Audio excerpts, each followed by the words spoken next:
നിങ്ങൾ ഈ നന്ദി കാണിച്ചാൽ, നിങ്ങൾ ഞങ്ങളുടെ അടിമയായി നിന്നാൽ, നിങ്ങൾ സഹകരണ ബാങ്ക് തെരഞ്ഞെടുപ്പിൽ വോട്ട് ചെയ്യാതിരുന്നാൽ, നിങ്ങളുടെ കല്യാണത്തിന് ഈ പറയുന്ന സാബു എം ജേക്കബ് തീരുമാനിക്കുന്ന അല്ലെങ്കിൽ കിറ്റക്സിൻ്റെ സംവിധാനങ്ങൾ തീരുമാനിക്കുന്ന ആളുകളെ മാത്രം ക്ഷണിച്ചാൽ, നിങ്ങൾ മറ്റു രാഷ്ട്രീയ പാർട്ടികളുമായിട്ടൊന്നും ഒരു ബന്ധമില്ലാതിരുന്നാൽ, അങ്ങനെയാണെങ്കിൽ നിങ്ങൾക്ക് കിറ്റ് കിട്ടും. ഉള്ളിലുള്ള റോഡുകളിൽ പോയി നോക്കിയാൽ അറിയാം, അവിടുത്തെ അംഗനവാടികളുടെ സ്ഥിതി നോക്കിയാൽ അറിയാം. സിംഗപ്പൂർ മോഡൽ ആക്കിയില്ല എന്ന് മാത്രമല്ല, നിലവിൽ അവിടെ ഏത് മാതൃകയിലാണോ അതുണ്ടായിരുന്നത് ആ മാതൃകയെ കൂടി തകർക്കുന്ന ഒരു ഭരണമാണ് ഇവർ ചെയ്തത്. പക്ഷേ ഇതൊക്കെ ചെയ്യുന്നുണ്ടെങ്കിലും ഇപ്പോൾ ഈ തദ്ദേശ സ്വയംഭരണ തെരഞ്ഞെടുപ്പ് അടുത്തപ്പോൾ ഇവർ വീണ്ടും ഈ പറയുന്ന കിറ്റുമായിട്ട് വീടുകളിൽ കയറി ഇറങ്ങും. അപ്പോൾ മുഖ്യധാര മാധ്യമങ്ങളല്ലാത്ത ഏതെങ്കിലും മാധ്യമങ്ങൾക്ക് ഇത് പോയി ഇതിനകത്ത് കടന്ന് റിപ്പോർട്ട് ചെയ്യാൻ കഴിയാത്തൊരു സ്ഥിതിയാണ്. ഗുണ്ടകളെ വെച്ച് നേരിടുകയാണ്. ഈ പറയുന്ന കിറ്റക്സ് സ്ഥാപനത്തിനകത്ത് നിന്ന് തൊഴിലാളികൾ പുറത്തു വരുന്ന, അല്ലെങ്കിൽ അതിനകത്ത് നിന്ന് തൊഴിലാളികൾ പുറത്തേക്ക് വരുന്ന ആളുകൾ പോലും, അവർ പോലും സത്യത്തിൽ എന്താ പറയുക, ഒരു നിരീക്ഷണത്തിലാണ്. എന്തിനാണ് CSR ഫണ്ട് ഉണ്ടായത്? കോർപ്പറേറ്റുകളുടെ കുമിഞ്ഞുകൂടുന്ന പണത്തിൽ നിന്ന് ഭരണഘടനയിൽ ഉറപ്പ് നൽകിയിരിക്കുന്ന സാമൂഹ്യ നീതിക്ക് വേണ്ടി പണം ദരിദ്രരായ മനുഷ്യരിലേക്ക് എത്തേണ്ടതുണ്ട് എന്ന് മനസ്സിലാക്കി ചെയ്തൊരു കാര്യം അനുസരിച്ച് പണം ചെലവാക്കി അതേ പണം ഒരു സൊസൈറ്റിയുടെ പേരിൽ നിക്ഷേപിച്ച് രാഷ്ട്രീയ പാർട്ടിയായി പ്രവർത്തിച്ച് അധികാരം കൊഴിയുന്നു എന്നുള്ളതാണ് എൻ്റെ പ്രശ്നം. ഭക്ഷ്യസുരക്ഷാ മാർക്കറ്റ് പ്രവർത്തിച്ചാൽ എന്ന് പറയുന്ന ആ വാചകം കൂടി എടുത്തു പറയണം. കാരണം ഇത് പ്രവർത്തിക്കുന്നില്ല എന്ന് പറയുന്നത് വെറുതെ ഇത് പ്രവർത്തിക്കാതിരിക്കുന്നതല്ല, ഇത് ഈ പറഞ്ഞ പോലെ നന്ദി ഇല്ലാത്തവരായതുകൊണ്ട് പ്രവർത്തിക്കാതിരിക്കുന്നതാണ്. നന്ദിയാണ് പ്രധാനം. അപ്പൊ ഈ അടിമത്വമാണ് പ്രധാനം. നമ്മുടെ ഒരു ആത്മാഭിമാനത്തിന് മുറിവേൽപ്പിക്കുന്ന ഒരു രാഷ്ട്രീയ സംവിധാനത്തെ നമുക്ക് നിയമപരമായി ലഭിക്കേണ്ട അവകാശം, ആ അവകാശത്തെ ദുരുപയോഗം ചെയ്ത് അതിൽ മറ്റേതെങ്കിലും തരത്തിലേക്ക് ഡൈവേർട്ട് ചെയ്തുണ്ടാക്കിയിരിക്കുന്ന ഒരു പൊളിറ്റിക്കൽ പ്രൊജക്റ്റിന് കീഴടങ്ങണോ അല്ലെങ്കിൽ അതിന് എന്തെങ്കിലും തരത്തിൽ സപ്പോർട്ട് ചെയ്യണോ എന്നുള്ളതാണ് ഈ പറയുന്ന കിഴക്കമ്പലം അടക്കമുള്ള പഞ്ചായത്തുകളുടെയും ഇവർ മത്സരിക്കുന്ന എല്ലാ സ്ഥലത്തെയും ജനങ്ങളുടെ മുമ്പിലുള്ള ഒരു ചോദ്യം ഒന്നും.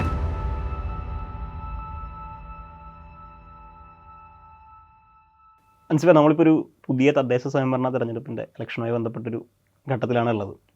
കേരളം വലിയ സമരങ്ങളൊക്കെ നടന്ന സ്ഥലമാണ്, കുറേ കൂടിയൊക്കെ ജനാധിപത്യവൽക്കരണം നടന്ന സ്ഥലമാണെന്നാണ് നമ്മൾ വിശ്വസിക്കുന്നത്. അങ്ങനെ ഒരു സ്ഥലത്ത് ഈ 2020 പോലെ കിറ്റക്സിൻ്റെ ഒരു CSR പ്രൊജക്റ്റുമായി ബന്ധപ്പെട്ട ഒരു കമ്പനിയുമായി ബന്ധപ്പെട്ട ഒരു പ്രൊജക്റ്റിൻ്റെ സംവിധാനത്തിന് എങ്ങനെയാണ് ഇത്രയെങ്കിലുമൊക്കെ പഞ്ചായത്തിലൊക്കെ ഈ ഭരണം പിടിക്കുന്ന തരത്തിലേക്കൊക്കെ വളരാൻ പറ്റിയത്? എനിക്ക് തോന്നുന്നു ഈ 2015 കിറ്റക്സിൻ്റെ CSR സംരംഭമായിട്ടുള്ള 2020 ഒരു രാഷ്ട്രീയ പാർട്ടിയായിട്ട് മാറുന്നൊരു സാഹചര്യം ഉണ്ടായത്.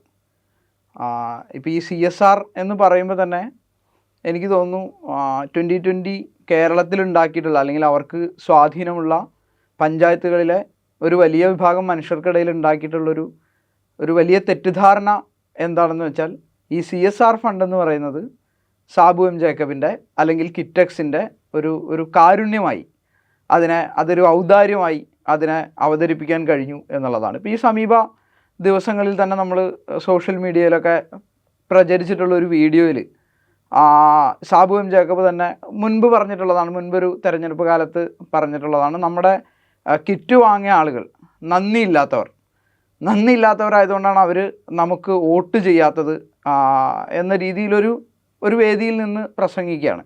അപ്പോൾ ഈ CSR ഫണ്ട് എന്ന് പറയുന്നത് ഒരു ഔദാര്യമാണ്, അല്ലെങ്കിൽ അതൊരു കാരുണ്യമാണ്. പാവപ്പെട്ടവർക്ക് അങ്ങനെ ഒരു കിറ്റ് കൊടുത്തുകൊണ്ട് ഈ വോട്ട് പർച്ചേസ് ചെയ്യുക എന്ന് പറയുന്ന ഒരു സാധനം ഒരു ട്രെൻഡായി മാറിയതിൻ്റെ ഭാഗമായിട്ടാണ് പല സ്ഥലത്തും ഈ 2020 വിജയിക്കാൻ കഴിഞ്ഞത്. ഇപ്പോൾ 3 പഞ്ചായത്തുകളിൽ അവർ ഭരിക്കുകയും വെങ്ങോല പഞ്ചായത്തിൽ ഒരു നിർണായക സ്വാധീന ശക്തിയായിട്ട് അവരുണ്ട്. എനിക്ക് തോന്നുന്നു അത് ഈ കിറ്റ് പൊളിറ്റിക്സിൻ്റെ ഒരു സ്വാധീനമാണ് യഥാർത്ഥത്തിൽ അവിടെ ആക്ട് ചെയ്തതെന്നാണ് ഞാൻ വിചാരിക്കുന്നത്. ഞാനതിൻ്റെ ഒരു നിയമവശത്തിലേക്ക് പോയാലോ, ഇപ്പോൾ CSRനെ കുറിച്ച് അൻസിഫ് സൂചിപ്പിച്ചല്ലോ. ഇപ്പോൾ സത്യത്തിൽ CSRന് അങ്ങനെ ഒരു കാരുണ്യമായൊരു കാര്യമല്ല. കാരണം ഇപ്പോൾ 2013 അങ്ങനെ ഒരു നിയമം ഉണ്ടാകുന്നത്. ആ നിയമത്തിൻ്റെ ഒരു 135 വകുപ്പിൽ സെക്ഷൻ 135 പറയുന്നൊരു കാര്യം എന്ന് വെച്ച് കഴിഞ്ഞാൽ, ഒരു 1000 കോടി ടേൺ ഓവറുള്ള അല്ലെങ്കിൽ 500 കോടി നെറ്റ്വർത്ത് ഉള്ള, അതല്ലെങ്കിൽ 5 കോടിയെങ്കിലും ആവറേജ് ലാഭമുള്ള ഏതൊരു കമ്പനിയും 2% അവരുടെ ആവറേജ് ലാഭത്തിൽ നിന്ന് പണം നീക്കി വെക്കണം CSRലേക്ക്. അതിനുവേണ്ടി ഒരു കമ്മിറ്റി ഉണ്ടാക്കണം. അവിടെ ആ കമ്പനിയിലെ തന്നെ 2 പേര് ഡയറക്ടേഴ്സ്, അല്ലെങ്കിൽ 2 അതിലധികമോ ഡയറക്ടേഴ്സ് ആ കമ്മിറ്റിയിൽ ഉണ്ടാവണം. അവരതിൻ്റെ പോളിസി നിശ്ചയിക്കണം. ഇത്തരം കാര്യങ്ങളൊക്കെയാണ് എൻ്റെ ഇത് പറയുന്നത്. അപ്പോൾ ഈ 2% എന്നത് മാൻഡേറ്ററിയാണ്. പൊതുവേ ഇതുമായി ബന്ധപ്പെട്ട ഡിബേറ്റുകൾ നമ്മൾ ശ്രദ്ധിക്കുമ്പോൾ ഈ ഒരു ആക്ടിനെ കുറിച്ചുള്ള ഡിസ്കഷൻ എവിടെയില്ല, പോട്ടെ, ഈ ആക്ടിന് ഡിസ്കഷൻ ഇല്ലെങ്കിൽ തന്നെ പൊതുവേ പറയുന്നൊരു കാര്യം, 2020 ഇത്രയൊക്കെ ചെയ്യുന്നുണ്ടല്ലോ, ബാക്കി ആരും ഇതൊന്നും ചെയ്യുന്നില്ലല്ലോ. 20 ഇതൊക്കെ ചെയ്യുന്നു, ബാക്കി ആരും ഒന്നും ചെയ്യുന്നില്ല. അപ്പോൾ നിങ്ങൾ ഈ ചെയ്യുന്നവരെ എന്തിനാണ് കുറ്റം പറയുന്നത്?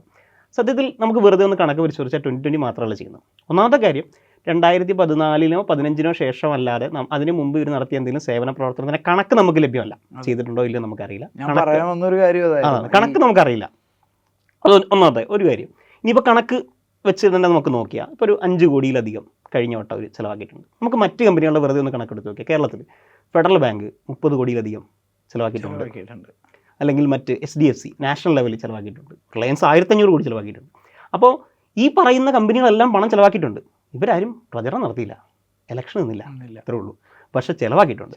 അത് ഒന്നാമത്തെ കാര്യം. അതങ്ങനെ പറയുമ്പോൾ തന്നെ നമ്മൾ മനസ്സിലാക്കേണ്ട കാര്യം ഈ കോർപ്പറേറ്റ് കമ്പനികൾ കൂട്ടിച്ചേർത്ത് പറയാൻ പറ്റുന്ന ഒരു കാര്യം, നാഷണൽ CSR പോർട്ടലിൻ്റെ കണക്കനുസരിച്ച് തന്നെ എനിക്ക് തോന്നുന്നു 2023-24 സാമ്പത്തിക വർഷത്തിൽ ഏതാണ്ട് 633 കമ്പനികളാണ് കേരളത്തിലുടനീളം ഈ CSR ഫണ്ട് ചെലവാക്കിയിട്ടുള്ളത്. അതെ. അപ്പം മാത്രമല്ല, ഇപ്പം ഈ കമ്പനി ആക്ടിലെ തന്നെ ഷെഡ്യൂൾ 8 പറയുന്നത് എന്തിനൊക്കെ ചെലവാക്കാം, എന്തിനൊക്കെ വേണ്ടിയാണ്.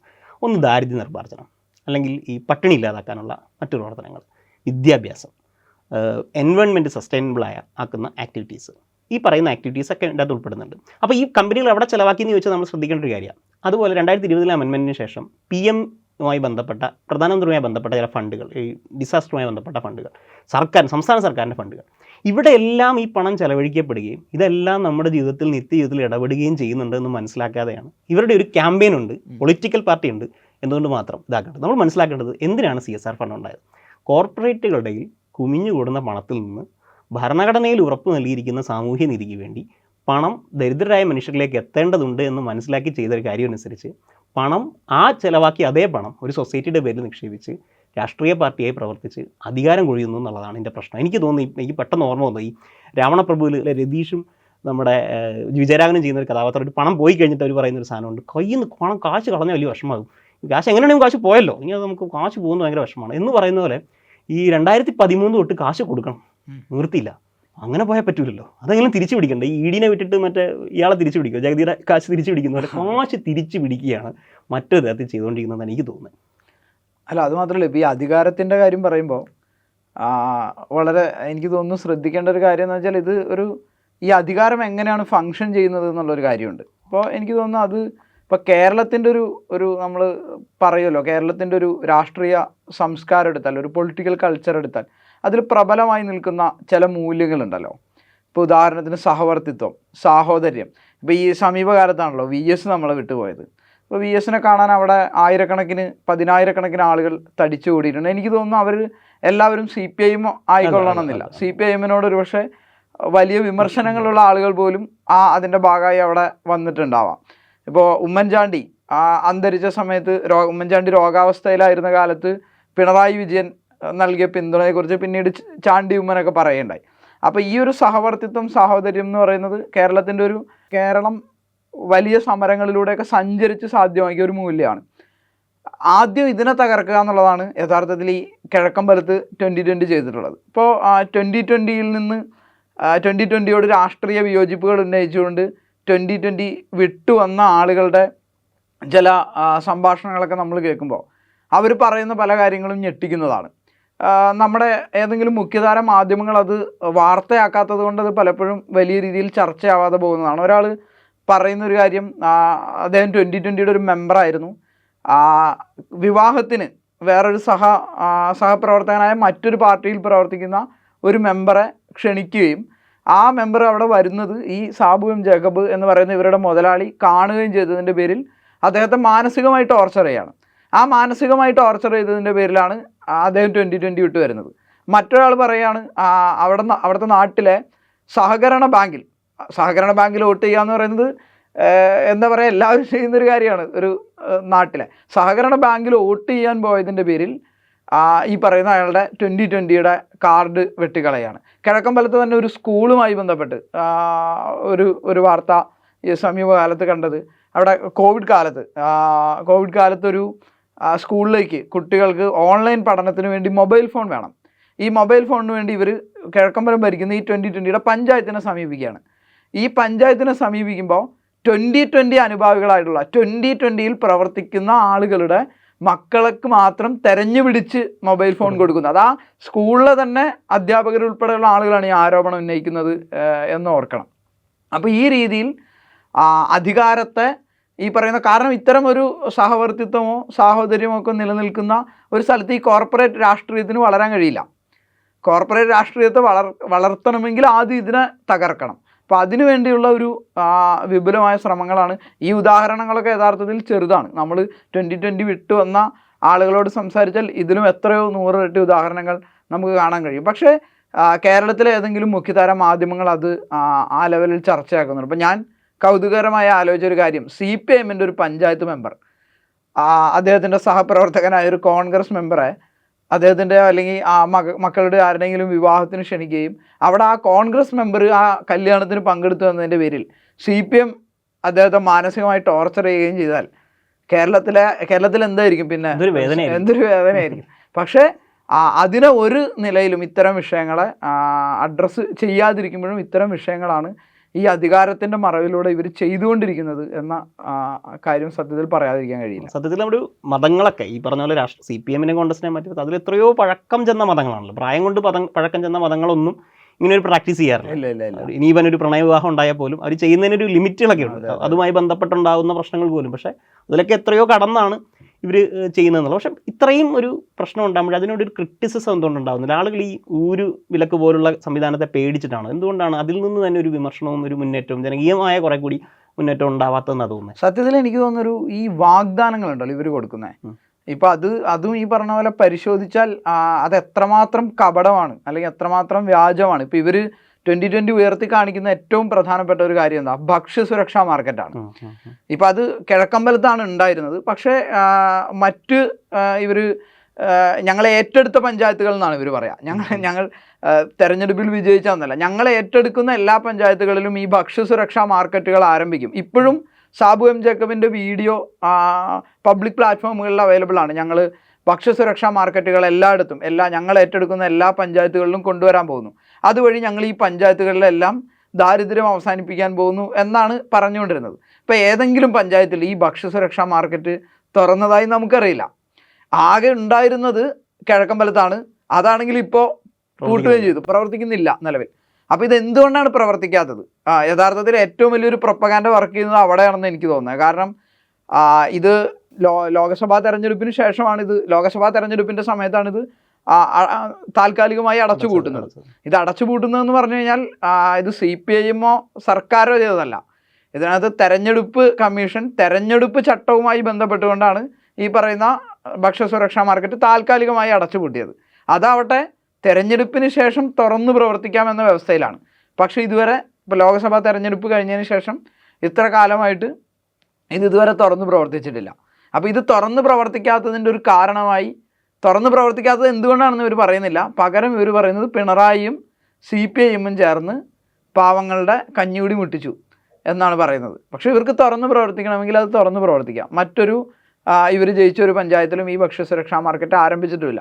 ഭക്ഷ്യസുരക്ഷാ മാർക്കറ്റ് ആരംഭിച്ചിട്ടില്ല എന്ന് മാത്രമല്ല, ഇപ്പോൾ ഐക്യരനാട് പഞ്ചായത്തിലൊക്കെ സർക്കാരിൻ്റെ ഫണ്ടുകൾ ചെലവഴിക്കുന്നതിൽ വലിയ രീതിയിൽ ലാപ്സ് ആയതിൻ്റെ ഭാഗമായി വലിയ വിമർശനങ്ങൾ അവിടെ നിന്നും വരുന്നുണ്ട്. അപ്പോൾ ഇതൊരു ഊതിപ്പെരിപ്പിച്ച ഞങ്ങൾ വലിയ വികസനം കൊണ്ടുവരും, ഞങ്ങൾ ദാരിദ്ര്യം മാറ്റും. ഇപ്പോൾ കിഴക്കമ്പലത്ത് തന്നെ ശ്രദ്ധിച്ചിട്ടുണ്ടാവും, അവർ പറഞ്ഞത് കിഴക്കമ്പലത്തെ സിംഗപ്പൂർ മോഡലാക്കും എന്നാണ് ഒരു കാര്യം. അപ്പോൾ കിഴക്കമ്പലത്തെ അതുമായി ബന്ധപ്പെട്ട് നോക്കിക്കഴിഞ്ഞാൽ കിഴക്കമ്പലത്തെ ഒരു മാർക്കറ്റ് പൊളിച്ചു കളയും. മാർക്കറ്റിൽ നിന്ന് അവിടെ ഉണ്ടായിരുന്ന ചെറുകിട തൊഴിലാളികളെ, ചെറുകിട സംരംഭകരെയൊക്കെ മാറ്റിയിട്ട് അവിടെ ഒരു മാള് പണിയും, സിംഗപ്പൂർ മോഡലിലുള്ളൊരു വലിയ മാള് പണിയും എന്നാണ് പറഞ്ഞത്. ഇതുവരെ മാള് പണിതിട്ടില്ല എന്ന് മാത്രമല്ല, ഈ അവിടെ നിന്ന് മാറ്റിയിട്ടുള്ള ഈ ചെറുകിട സംരംഭകരുണ്ടല്ലോ, അവരെല്ലാം ഇപ്പോൾ വലിയ കഷ്ടത്തിലാണ് അവരുടെ കാര്യം. കാരണം അവരെല്ലാം പറയുന്നൊരു കാര്യം എന്ന് വെച്ചാൽ ഏത് പഞ്ചായത്തിലാണെങ്കിലും എവിടെയാണെങ്കിലും ഒരു പഞ്ചായത്ത് കെട്ടിടത്തിൽ നിന്ന് അവിടെയുള്ള സംരംഭകരെ മാറ്റുമ്പോൾ അവർക്കൊരു താൽക്കാലികമായ സംവിധാനം ഏർപ്പാട് ചെയ്ത് കൊടുക്കണം. ഇത് അത്തരത്തിലൊരു താൽക്കാലിക സംവിധാനം ഏർപ്പാട് ചെയ്ത് കൊടുക്കാതെ ഇവരെല്ലാം പെരുവഴിയിലാക്കുന്ന ഒരു സമീപനമാണ് സൃഷ്ടിച്ചിട്ടുള്ളത്. അതുമാത്രമല്ല, കിഴക്കമ്പലത്തെ ഉള്ളിലുള്ള റോഡുകളിൽ പോയി നോക്കിയാൽ അറിയാം, അവിടുത്തെ അംഗനവാടികളുടെ സ്ഥിതി നോക്കിയാൽ അറിയാം. സിംഗപ്പൂർ മോഡലാക്കിയില്ല എന്ന് മാത്രമല്ല, നിലവിൽ അവിടെ ഏത് മാതൃകയിലാണോ അത് ഉണ്ടായിരുന്നത് ആ മാതൃകയെ കൂടി തകർക്കുന്ന ഒരു ഭരണമാണ് ഇവർ ചെയ്തത്. പക്ഷേ ഇതൊക്കെ ചെയ്യുന്നുണ്ടെങ്കിലും ഇപ്പോൾ ഈ തദ്ദേശ സ്വയംഭരണ തെരഞ്ഞെടുപ്പ് അടുത്തപ്പോൾ ഇവർ വീണ്ടും ഈ പറയുന്ന കിറ്റുമായിട്ട് വീടുകളിൽ കയറി ഇറങ്ങാണ്. കിറ്റുമായിട്ട് വീടുകളിൽ കയറി ഇറങ്ങിയിട്ട് ഇവർ പറയുന്നത് പിണറായി ഭക്ഷ്യസുരക്ഷാ മാർക്കറ്റ് അടച്ചുപൂട്ടി, ഇനിയിപ്പോൾ എന്നിട്ടും ഞങ്ങൾ ഈ കിറ്റുമായിട്ട് വരുന്നുണ്ട് എന്ന് പറയുന്ന കാര്യമാണ് ഇവർ നാട്ടുകാരോട് പറയുന്നത്. പൊതുവെ ഈ നമ്മൾ കാശുള്ള ആളുകളെ രാഷ്ട്രീയത്തിൽ ഇറങ്ങുമ്പോൾ പൊതുവെ പറയുന്ന ഒരു കാര്യം എന്ന് വെച്ച് കഴിഞ്ഞാൽ അവർക്ക് ഇനി കാശിൻ്റെ ഒന്നും ആവശ്യമില്ലല്ലോ, അവർക്ക് ഇപ്പോൾ തന്നെ ധാരാളം കാശുണ്ടല്ലോ, അവർ ഇനി ഒരു അഴിമതിയൊന്നും നടത്തേണ്ട കാര്യമില്ലെന്നോ. അപ്പോൾ അതുപോലെ ഈ കിറ്റക്സിന് എന്തിനാണ് പഞ്ചായത്ത് ഭരണം എന്ന് ചോദിക്കുന്നത്. അവർക്ക് എന്തിന് പഞ്ചായത്ത്? അവരത്ര വലിയ റിച്ച് അല്ലേ, US നേരിട്ട് എൻഗേജ് ചെയ്യുന്ന അത്ര റിച്ചായ ആളുകൾ എന്തിനാണ് ഈ പഞ്ചായത്ത് ഭരണം പിടിക്കുന്നത്? ഞാൻ അതിൻ്റെ 1-2 കാര്യങ്ങൾ പറയട്ടെ. ഇപ്പോൾ ഈ 72-73 ഭരണഘടനാ ഭേദഗതിക്ക് ശേഷമാണ് നമ്മുടെ പഞ്ചായത്ത് ഇത്ര പവർഫുൾ ആകും. ത്രിതല പഞ്ചായത്ത് വരുന്നു, 5 വർഷത്തെ തെരഞ്ഞെടുപ്പ് വരുന്നു, പഞ്ചായത്തിന് കുറേ കൂടി അധികാരങ്ങൾ വരും. അതിനുശേഷം കേരളത്തിൽ പഞ്ചായത്ത് രാജ് ആക്ട് വരും. നമ്മുടെ പഞ്ചായത്തുകൾക്ക് കുറേ നിയമപരമായ അവകാശങ്ങളും അധികാരങ്ങളൊക്കെ കിട്ടുന്നുണ്ട്. അതിലൊന്ന് എന്ന് വെച്ച് കഴിഞ്ഞാൽ പഞ്ചായത്തുകൾക്ക് പെർമിറ്റുകളും ലൈസൻസുകളൊക്കെ ഇഷ്യൂ ചെയ്യാനുള്ള അധികാരം ഉണ്ടാകും. ടാക്സ് കുറച്ച് പിരിക്കാനുള്ള അവകാശം വരുന്നു. ഫണ്ട് അലോക്കേറ്റ് ചെയ്യാനുള്ള അധികാരം വരുന്നു. ഏറെക്കുറെ നിയമസഭയുടെ ഒരു ചെറിയ രൂപത്തിലുള്ളൊരു സംവിധാനത്തിലേക്ക് ഇതിനുള്ള അധികാരം പഞ്ചായത്തുകളിലേക്ക് വരുന്നൊരു സംവിധാനം കേരളത്തിലുണ്ടായി വരുന്നുണ്ട്. കേരളം കുറേ കൂടി നന്നായി നടപ്പിലാക്കി. ജനകീയാസൂത്രണം ഉണ്ടാകുന്നു, കുടുംബശ്രീ ഉണ്ടാകുന്നു, അങ്ങനെ ഒരു വലിയൊരു ചരിത്രം അതിനുണ്ട്. ഇങ്ങനെ വന്നതിൻ്റെ പശ്ചാത്തലത്തിൽ ഇത്രയും അധികാരമുള്ളൊരു സംവിധാനത്തിലേക്കാണ് ഇദ്ദേഹം ഈ പറയുന്ന അധികാരം പിടിക്കുന്നത്. ഞാൻ 1-2 ഉദാഹരണങ്ങൾ കേസുമായി ബന്ധപ്പെട്ട് പറയാം.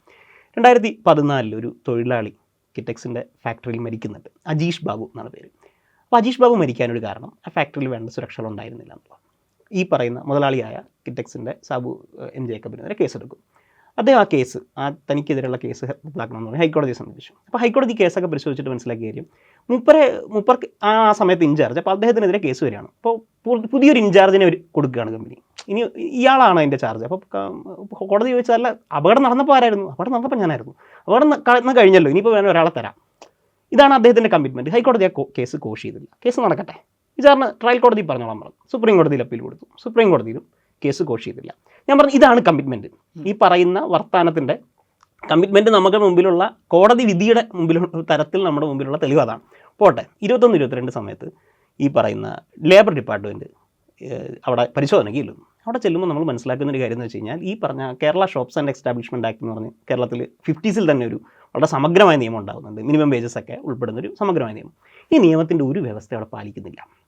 പൊല്യൂഷൻ, ഈ പറയുന്ന കാര്യങ്ങളിലേക്ക് പൊല്യൂഷൻ ഉണ്ടാകുന്നു. അതിൽ ആ പറയുന്ന ആളുകൾ ആ ജീവിത സാഹചര്യത്തിൽ തൊഴിലാളികളോട് ജീവിക്കേണ്ടി വരും. ഈ കാര്യങ്ങൾ മുഴുവൻ ഇതിനെക്കുറിച്ചൊക്കെ ചർച്ച ചെയ്യുമ്പോൾ പുള്ളി പറയുന്നൊരു കാര്യം എന്ന് വെച്ച് കഴിഞ്ഞാൽ എന്നെ ഹരാസിയാണ്, എന്നെ പീഡിപ്പിക്കുകയാണ്.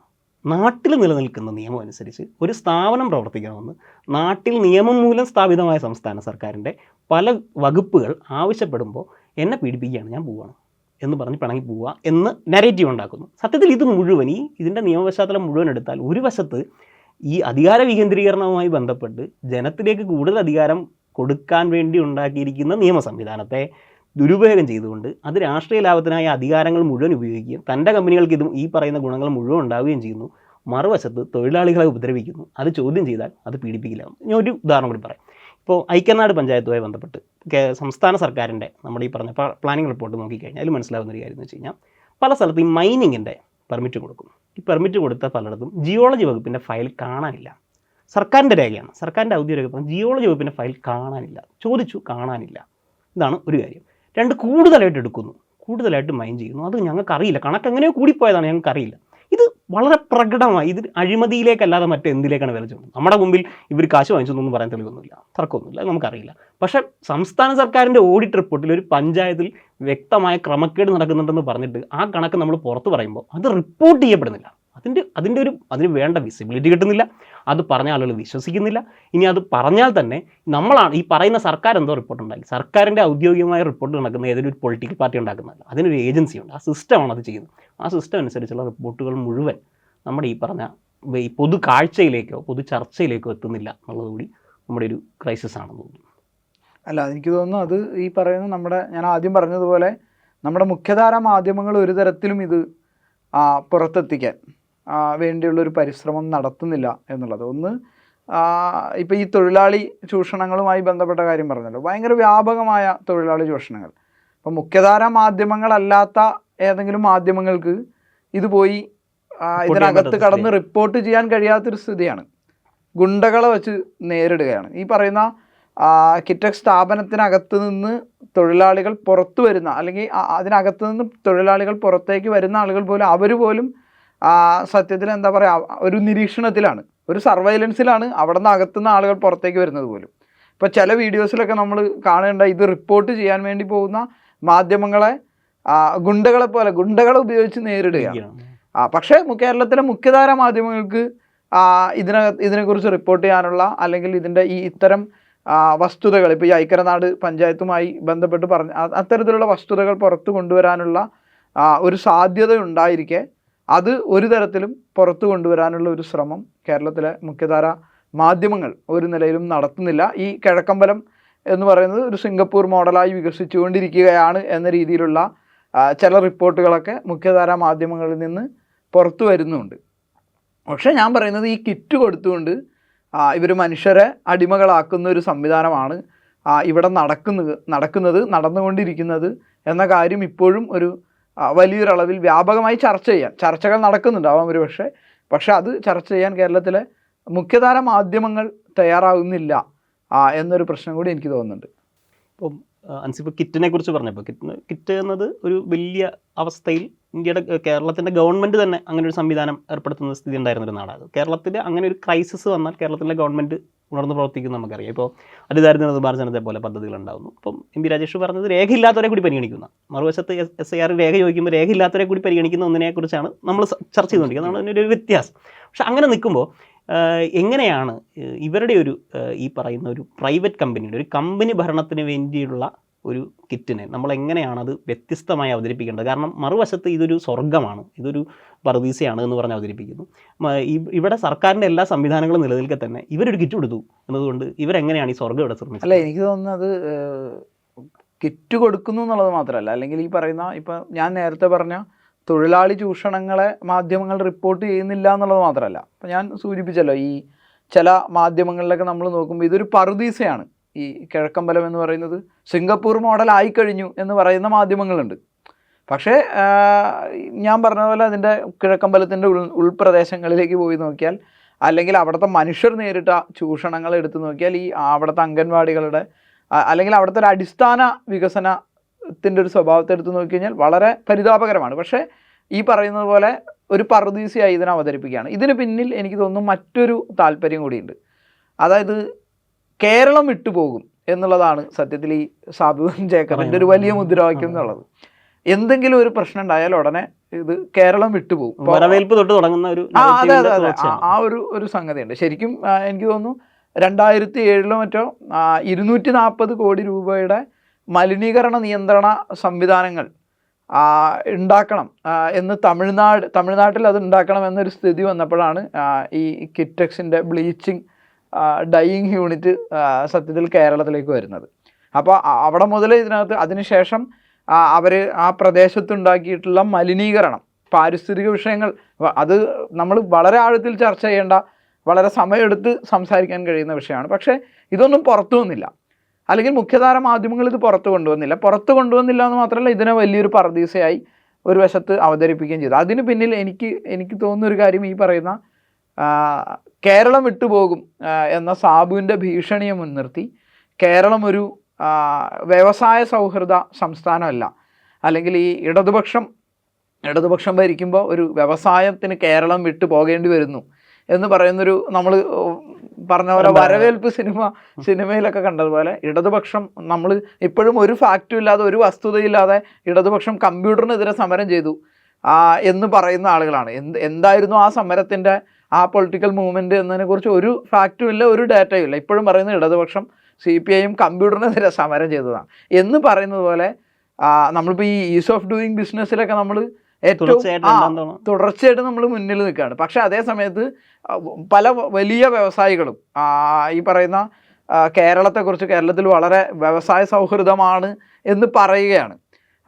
വലിയ അമേരിക്കൻ കമ്പനികൾ, ഇപ്പോൾ കഴിഞ്ഞ ദിവസമാണ് കാലിഫോർണിയ ആസ്ഥാനമായിട്ടുള്ള പാനറ്റോണി എന്ന് പറയുന്നൊരു ലോജിസ്റ്റിക്സ് കമ്പനി കേരളത്തിലേക്ക് വലിയ ഇൻവെസ്റ്റ്മെൻറ്റ് നടത്തുന്നത്. ഇപ്പോൾ വലിയ വൻകിട കമ്പനികൾ പലതും ഇവിടെ ഇൻവെസ്റ്റ്മെൻറ്റ് നടത്തുകയാണ്. പക്ഷേ ഇതൊന്നും അല്ല വാർത്തയാവുന്നത് സാബു M ജേക്കബ് കേരളം വിട്ടു പോകാൻ പോകുന്നു എന്ന് പറയുന്നത് ഒരു വലിയ വാർത്തയായി ആഘോഷിക്കുന്ന ആ ഒരു ഇടതുപക്ഷ വിരുദ്ധത കൂടി അതുകൊണ്ടുകൂടിയാണ് യഥാർത്ഥത്തിൽ എനിക്ക് തോന്നുന്നു മാധ്യമങ്ങൾ ഇതിനകത്ത് ഇതിനൊരു പറുദീസയായി അവതരിപ്പിക്കാനുള്ള അവരുടെ താല്പര്യത്തിന് പിന്നിൽ ഈ ഇടതുപക്ഷ വിരുദ്ധത കൂടി വളരെ കൃത്യമായി പ്രവർത്തിക്കുന്നുണ്ടെന്നാണ് ഞാൻ വിചാരിക്കുന്നത്. ഓക്കെ, ഞാൻ മറ്റൊരു സൈഡ് ചോദിച്ചാൽ ഇപ്പോൾ നമ്മുടെ ഒരു മിഡിൽ ക്ലാസ്, നമ്മുടെ മിഡിൽ ക്ലാസ്സിനെ കുറിച്ചുള്ള, കേരളത്തിൻ്റെ മിഡിൽ ക്ലാസ്സിനെ കുറിച്ചുള്ള ഒരു ആരോപണം, അല്ലെങ്കിൽ കേരളത്തിനെ മുഴുവൻ കുറിച്ചുള്ള നമ്മളെക്കുറിച്ചുള്ള ഒരു ചീത്തപ്പേര്, നമ്മൾ അടിയന്തരാവസ്ഥയ്ക്ക് ശേഷം അടിയന്തരാവസ്ഥ ചെയ്ത അല്ലെങ്കിൽ അടിയന്തരാവസ്ഥയ്ക്ക് കാരണമായി വോട്ട് ചെയ്തു, അനുകൂലമായി വോട്ട് ചെയ്തു എന്നൊരു സാധനം പറയാറുണ്ടല്ലോ.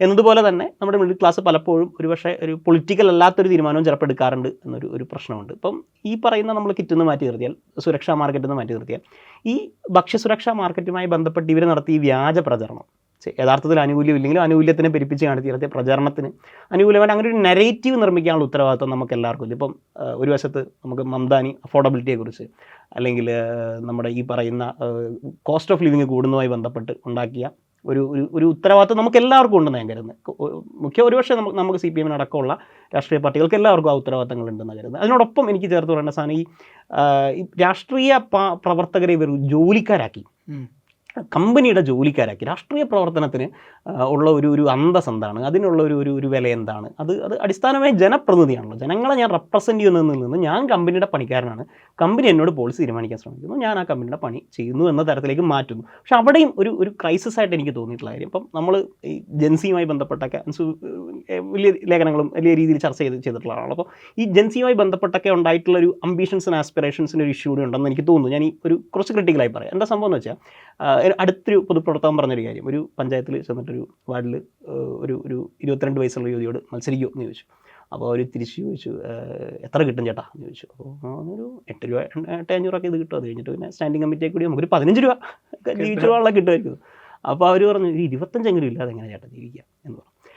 ഇവിടെ മറ്റൊരു സ്ഥലത്ത് പെർഫോമൻസ് ലെവലിൽ കാശ് കൊടുക്കുന്ന തൊഴിലാളിയാക്കി മാറ്റുന്നു. ഇവിടെ ഇതിൻ്റെ ഒരു വരുമാനത്തിൻ്റെ ഒരു പ്രശ്നവും കൂടി മറുവശത്ത് നിൽക്കുന്നുണ്ട്. കാരണം ആസ്പിറേഷൻസ് മാറി, ആംബിഷൻസ് മാറി. നമുക്ക് ഈ പിയർ പ്രഷർ എന്ന് പറയുന്നത്, നമ്മൾ വിവാഹത്തെക്കുറിച്ചും ജോലിയെക്കുറിച്ചൊക്കെ പറയുന്ന പിയർ പ്രഷർ പോലെ ഇൻസ്റ്റാഗ്രാം സ്റ്റോറി കണ്ടിട്ടുണ്ടാകുന്ന പ്രഷർ പോലുള്ള അത്രയും പ്രഷറുള്ള ഒരു ചേമ്പറിലാണ് നമ്മൾ ജീവിക്കുന്നത്. അങ്ങനെ ഒരു സംവിധാനത്തെ ഒരു സ്റ്റേറ്റ് ലെവൽ അഡ്രസ്സ് ചെയ്യേണ്ട ഉത്തരവാദിത്വം, ഞാൻ പറയുന്ന അഫോർഡബിലിറ്റി തുടങ്ങി ജെൻസിയെ വരെ ഒരു പൊളിറ്റിക്കലി ചെയ്തില്ലെങ്കിൽ, അങ്ങനെ അഡ്രസ്സ് ചെയ്തില്ലെങ്കിൽ ഡീപൊളിറ്റൈസൈസ് ചെയ്യാൻ ഒരു വശത്ത് മാധ്യമങ്ങൾ, മറുവശത്ത് ഈ പറയുന്ന 20 പോലുള്ള സംവിധാനങ്ങൾ, അതല്ലെങ്കിൽ വർഗീയ ശക്തികൾ, ഇവർക്കെല്ലാവർക്കും ഇവരെ ഡീപൊളിറ്റിസൈസ് ചെയ്യുകയോ വളരെ എളുപ്പത്തിൽ ഇവരെന്തോ കക്കാണ്, ഇവരെന്തോ പ്രശ്നക്കാരാണെന്നൊരു നരേറ്റീവ് സൃഷ്ടിക്കാൻ എളുപ്പമില്ല. അതിനൊരു ഒരു കൾച്ചറൽ ആയിട്ടുള്ള ഒരു പ്രചരണ പദ്ധതിയും അതുപോലെ ഒരു രാഷ്ട്രീയ പദ്ധതിയും ഒരു കേരളത്തിന് മുഴുവനായിട്ട് വേണം എന്ന് തോന്നിയിട്ടില്ല. ഉറപ്പായിട്ടും. പിന്നെ എനിക്ക് അതിനോട് കൂട്ടിച്ചേർത്തൊരു കാര്യം, ഈ എംപ്ലോയീസ് ആക്കുന്നതുമായി ബന്ധപ്പെട്ട് എനിക്ക് തോന്നിയ ഒരു കൗതുകരമായൊരു കാര്യം, ഈ പഞ്ചായത്ത് സംവിധാനം എന്ന് പറയുന്നത്, തദ്ദേശ സ്വയംഭരണ സംവിധാനം, പ്രത്യേകിച്ച് ഈ പഞ്ചായത്ത് സംവിധാനം എന്ന് പറയുന്നത് ഭയങ്കര എന്താ പറയുക, ഭയങ്കര ഓർഗാനിക്കായ, ഭയങ്കര ജൈവികമായ, നമ്മൾ അതിൻ്റെ നമ്മുടെ സ്ഥലമാണ്, നമ്മുടെ അതിൻ്റെ ഒരു ലിറ്ററൽ അതിൻ്റെ ഒരു സംഗതി നോക്കിയാൽ തന്നെ നമ്മൾ ഈ തെരഞ്ഞെടുപ്പുകളിൽ എപ്പോഴും, ഇപ്പോൾ ഞാൻ ശ്രദ്ധിക്കുകയാണ്, പല സ്ഥലത്തും തെരഞ്ഞെടുപ്പ് പോസ്റ്ററുകളിൽ ഉപയോഗിക്കുന്ന ഒരു വാചകം നാട്യങ്ങളില്ലാത്ത നാട്ടുകാരൻ എന്നാണ്. അപ്പോൾ ഈ നാട്ടുകാരൻ അല്ലെങ്കിൽ നാട്ടുകാരിയാവുക, നാട്യങ്ങളില്ലാത്ത നാട്ടുകാരി, അപ്പോൾ നാട്ടുകാരിയാവുക, നമ്മുടെ നാടിൻ്റെ ഏറ്റവും അടിസ്ഥാനപരമായ പൾസ് അറിയുക, പ്രശ്നങ്ങൾ അറിയുക എന്ന് പറയുന്ന, അല്ലെങ്കിൽ അങ്ങനെയുള്ള ആളുകളാണ് യഥാർത്ഥത്തിൽ ഈ പഞ്ചായത്തിൽ ഉണ്ടാവേണ്ടത് എന്നൊരു അതൊരു അൺകോൺഷ്യസ്ലി തന്നെ നമുക്ക് അങ്ങനെ ഒരു സംഗതി ഉണ്ട്. അതുകൊണ്ടാണല്ലോ ഈ പോസ്റ്ററുകളിലൊക്കെ ഇങ്ങനെയുള്ള ഒരു സംഗതി വരുന്നത്. നമ്മുടെ നാട് ജയിക്കാൻ നമ്മുടെ നാട്ടുകാരൻ ജയിക്കണം എന്നൊക്കെ പറയുന്ന തരത്തിലുള്ള പോസ്റ്റർ ഉണ്ടാകുന്നു. പക്ഷെ അതിനെ എന്താ പറയുക, അതിനെ കൃത്യമായി തകർത്തുകൊണ്ട് നമ്മുടെ നാടിൻ്റെ അടിസ്ഥാന പ്രശ്നങ്ങളെക്കുറിച്ച് ഞാനതിന് കുറച്ചുകൂടി പേഴ്സണലായി കൂടി പറയുകയാണ്. അപ്പം ഞാൻ വരുന്നത് 2020 മെമ്പറുള്ള ഒരു വാർഡിൽ നിന്നാണ്. ഏറ്റവും കൂടുതൽ എനിക്ക് തോന്നുന്നു ഞങ്ങളുടെ നാട്ടിൽ ആളുകൾക്ക് ബുദ്ധിമുട്ട് അനുഭവിച്ചത് കോവിഡ് കാലത്താണ്. കാരണം ഇവർക്ക് അടിസ്ഥാന പ്രശ്നം എന്താണെന്ന് അറിയില്ല, ആളുകളെ എങ്ങനെയാണ് ഡീൽ ചെയ്യേണ്ടതെന്ന് അറിയില്ല. ഞങ്ങൾ നാട്ടിൽ പറയുന്നൊരു തമാശ, പല 2020 മെമ്പർമാർക്കും അവർ ജയിച്ചു വരുമ്പോൾ പഞ്ചായത്ത് എവിടെയാണ് സ്ഥിതി ചെയ്യുന്നത് എന്ന് പോലും അവർക്ക് അറിയില്ലായിരുന്നു. ഓരോ പഞ്ചായത്ത് മെമ്പർക്കും ഓരോ പഞ്ചായത്ത് മെമ്പർക്കും കാറ് കിട്ടില്ലേ സഞ്ചരിക്കാൻ എന്ന് ചോദിച്ച ചില മെമ്പർമാർ വരെ ഉണ്ട്. കാരണം എന്താണെന്ന് വെച്ചാൽ ഇവർ വരുന്നത് ഈ 2020 സ്കൂളിൽ നിന്നാണ്.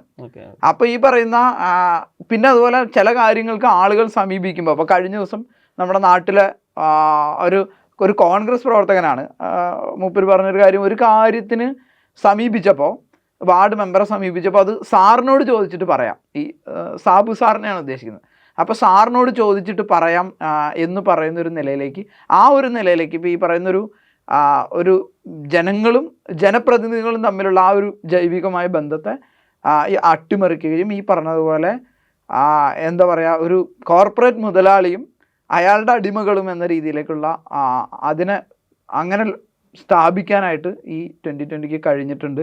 നമ്മൾ ഈ മറുവശത്ത് ഈ ജോലിക്കാരെ കുറിച്ച് പറഞ്ഞപ്പോൾ ഒരു വശത്ത് ജോലിക്കാരെന്ന് പറയുമ്പോൾ ഈ ജോലിക്കാരല്ലാത്ത ഒരു വാർഡ് മെമ്പർമാരുടെ അല്ലെങ്കിൽ പൊതുപ്രവർത്തകരുടെ അവസ്ഥ കൂടി വെറുതെ നമ്മളൊന്ന് ആലോചിച്ച് നോക്കില്ല. ഇപ്പം എൻ്റെ വീട്ടിൽ എൻ്റെ ഉമ്മ മരിക്കുന്ന ഒരു ദിവസം രാത്രി വൈകിട്ട് 2:30-ക്കാണ്, അല്ല രാത്രി 2:30-ക്കാണ്. അപ്പോൾ ഈ 2:45 ആയപ്പോഴേ സമയത്ത് നമ്മളൊന്ന് ആളുകളെ അറിയിക്കുന്നുണ്ട്. 3 മണിക്ക് വാർഡ് മെമ്പർ ഹോസ്പിറ്റലിൽ എത്തി. ഞാൻ പറഞ്ഞാൽ ആ സമയത്ത് എത്തുന്ന ഒരാളുടെ പേര് കൂടിയാണല്ലോ വാർഡ് മെമ്പർ എന്ന് പറയുന്നത്. അത്രയും അതായത് ആൾക്ക് രാത്രി ഉണ്ടോ നമ്മൾ ഈ പറഞ്ഞ SI പോലെ ഉയർന്നിരിക്കുന്ന ഒരാളാണ്. മറുവശത്ത് ഇവിടെ ഈ പറഞ്ഞ പോലെ ജോലിക്കാരായിട്ട് വരുന്നു, അവരുടെ കമ്പനിക്ക് പറയുന്ന ജോലി ചെയ്യുന്നു എന്നുള്ളത്.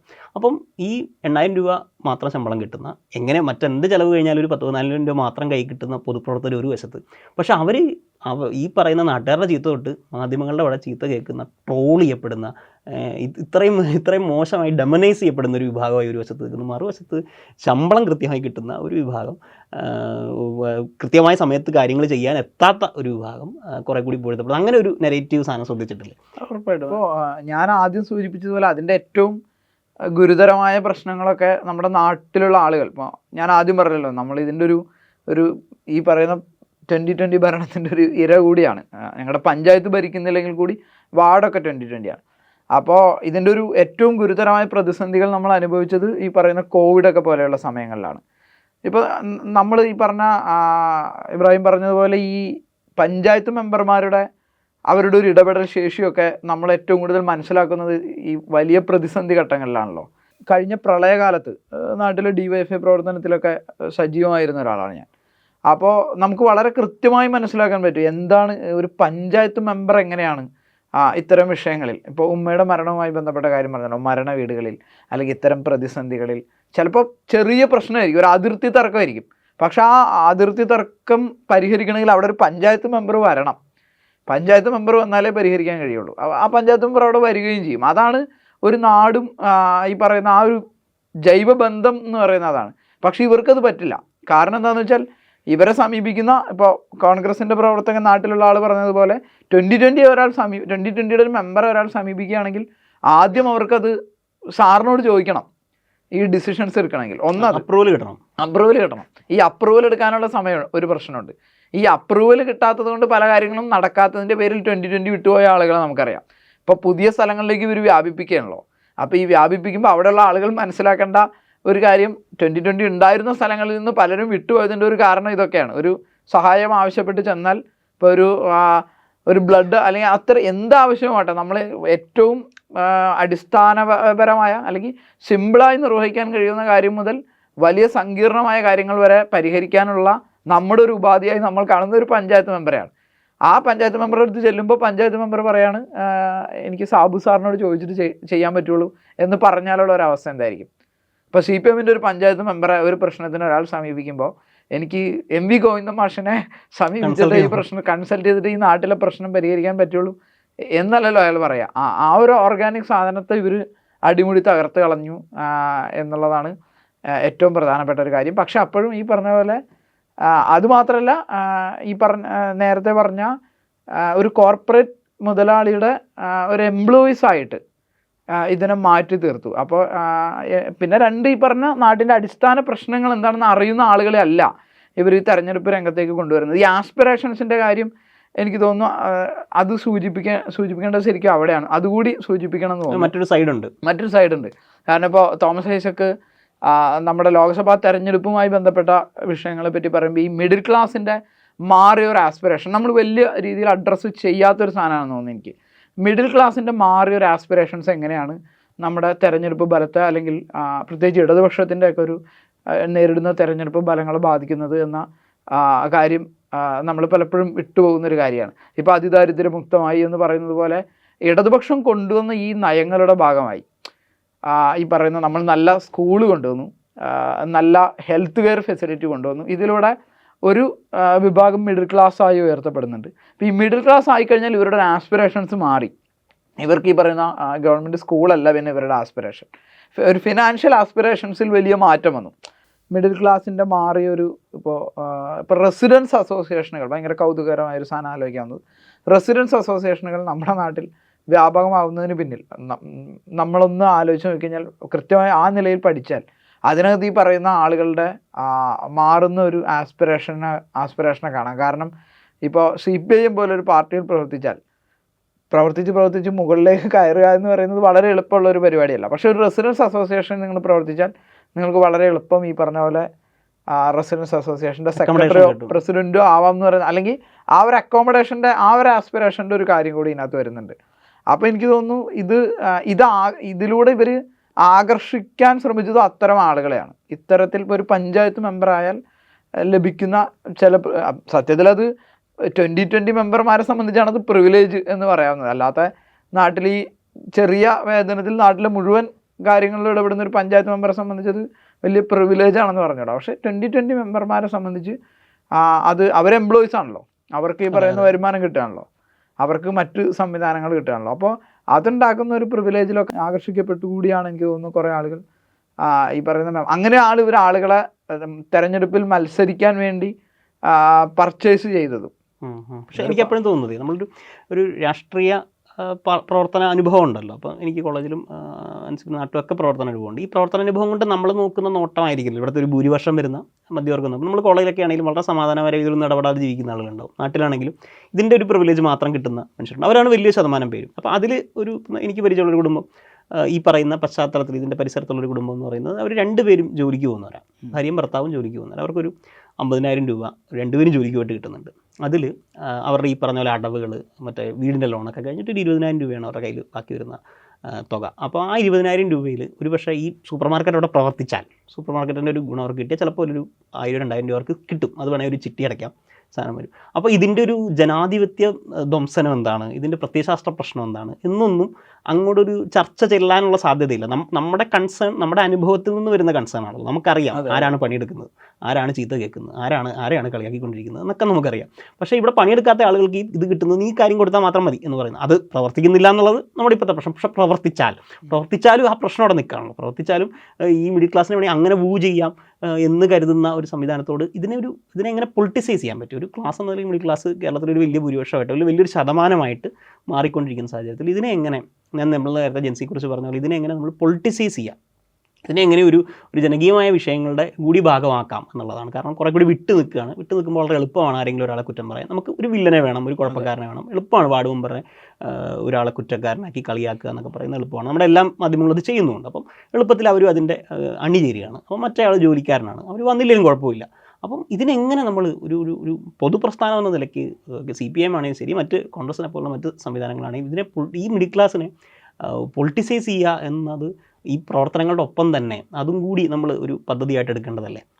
ഉറപ്പായിട്ടും മിഡിൽ ക്ലാസ്സിനെ, അതാണ് ഞാൻ പറഞ്ഞത്, ഈ മാറുന്ന ആസ്പിറേഷൻസിനെ നമ്മൾ അഡ്രസ്സ് ചെയ്യാൻ തയ്യാറാവുക എന്നുള്ളതും വളരെ പ്രധാനപ്പെട്ട. അപ്പോൾ നമ്മൾ ഈ ജെൻസി വിഷയത്തെ അഡ്രസ്സ് ചെയ്യുന്നത് പോലും ഒന്നുകിൽ ഒരു ജെൻസി ഫോബിയ ലൈനിൽ നിന്നിട്ടാണ്, അല്ലെങ്കിൽ ഈ പറഞ്ഞ പോലെ ജെൻസി ചെയ്യുന്നതെല്ലാം സപ്പോർട്ട് ചെയ്തിട്ടാണ്. അതിനപ്പുറത്തേക്ക് ഈ ജെൻസിയെ എങ്ങനെ പൊളിറ്റിസൈസ് ചെയ്യാം, ഇപ്പോൾ അവരിൽ നിന്നുണ്ടാകുന്ന മൂവ്മെൻറ്റുകൾ, അല്ലെങ്കിൽ അതിനെ എങ്ങനെ പൊളിറ്റിസൈസ് ചെയ്യാം എന്നുള്ളൊരു കാര്യം, മിഡിൽ ക്ലാസ്സിനെ എങ്ങനെ പൊളിറ്റിസൈസ് ചെയ്യാം എന്നുള്ള കാര്യമൊക്കെ ആ നിലയിൽ വലിയ ചർച്ചകളുണ്ടായി വരേണ്ടതാണ് എന്ന് തന്നെയാണ് ഞാൻ വിചാരിക്കുന്നത്. പക്ഷേ അതിനോടൊപ്പം നമ്മൾ ചേർത്ത് പറയുന്നത്, ഈ നമ്മൾ ആദ്യം പറഞ്ഞ കാര്യം കൂടി എടുത്തു പറയണം, ഭക്ഷ്യസുരക്ഷാ മാർക്കറ്റ് പ്രവർത്തിച്ചാൽ എന്ന് പറയുന്ന ആ വാചകം കൂടി എടുത്തു പറയണം. കാരണം ഇത് പ്രവർത്തിക്കുന്നില്ല എന്ന് പറയുന്നത് വെറുതെ ഇത് പ്രവർത്തിക്കാതിരിക്കുന്നതല്ല, ഇത് ഈ പറഞ്ഞ പോലെ നന്ദിയില്ലാത്തവരായതുകൊണ്ട് പ്രവർത്തിക്കാതിരിക്കുന്നതാണ്. നന്ദിയാണ് പ്രധാനം. അപ്പൊ ഈ അടിമത്വമാണ് പ്രധാനം. അപ്പോൾ ഫ്യൂഡൽ ക്യാപിറ്റലിസം മാത്രമല്ല, കാരണം ഇത് നിങ്ങൾ ഈ നന്ദി കാണിച്ചാൽ, നിങ്ങൾ ഞങ്ങളുടെ അടിമയായി നിന്നാൽ, നിങ്ങൾ സഹകരണ ബാങ്ക് തെരഞ്ഞെടുപ്പിൽ വോട്ട് ചെയ്യാതിരുന്നാൽ, നിങ്ങളുടെ കല്യാണത്തിന് ഈ പറയുന്ന സാബു എം ജേക്കബ് തീരുമാനിക്കുന്ന, അല്ലെങ്കിൽ കിറ്റക്സിന്റെ സംവിധാനങ്ങൾ തീരുമാനിക്കുന്ന ആളുകളെ മാത്രം ക്ഷണിച്ചാൽ, നിങ്ങൾ മറ്റ് രാഷ്ട്രീയ പാർട്ടികളുമായിട്ടൊന്നും ഒരു ബന്ധമില്ലാതിരുന്നാൽ, അങ്ങനെയാണെങ്കിൽ നിങ്ങൾക്ക് കിറ്റ് കിട്ടും.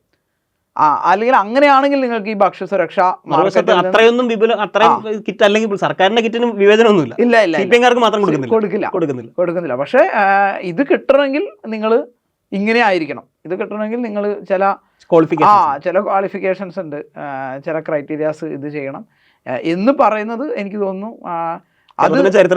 കേരളത്തിന്റെ ചരിത്രത്തിൽ ആദ്യമാണെന്ന് മാത്രമല്ല, നമ്മുടെ മുഖ്യധാരാ മാധ്യമങ്ങൾ അത് മറച്ചു പിടിക്കാൻ ശ്രമിച്ചാലും അത് നമ്മുടെ ജനാധിപത്യ കേരളത്തെ സംബന്ധിച്ച് ഏറ്റവും വലിയ ഒരു അപകടമാണ്. ഇപ്പോൾ ഈ തദ്ദേശ സ്വയംഭരണ തെരഞ്ഞെടുപ്പ് അടുത്ത സമയത്ത് വീണ്ടും ഇവർ ഈ കിറ്റുമായിട്ട് രംഗത്ത് വന്നിട്ടുണ്ട്. മറ്റൊരു കാര്യം ശ്രദ്ധിക്കാനുള്ളത്, ഇപ്പോൾ ഈ ഡിസംബറിൽ ഇത് തുറക്കുമെന്ന് ചില വാർത്തകൾ ഇങ്ങനെ റൂമറുകൾ കേൾക്കുന്നുണ്ട്. എനിക്ക് തോന്നുന്നു അതും ഒരുപക്ഷെ വലിയൊരു പ്രൊപ്പഗാൻഡ അതിൻ്റെ പിന്നിൽ വെച്ചിട്ടായിരിക്കും. കാരണം ഈ ഡിസംബറിൽ ഇത് തുറക്കാൻ പോകുമ്പോൾ ചിലപ്പോൾ ആരെങ്കിലും ഈ പറയുന്ന പോലെ ഒരു പരാതി കൊടുക്കുകയും വീണ്ടും ഈ തെരഞ്ഞെടുപ്പ് കമ്മീഷൻ ഇടപെടുകയും ഇത് പൂട്ടുകയും ചെയ്താൽ ഉടനെ പറയാൻ പറ്റും.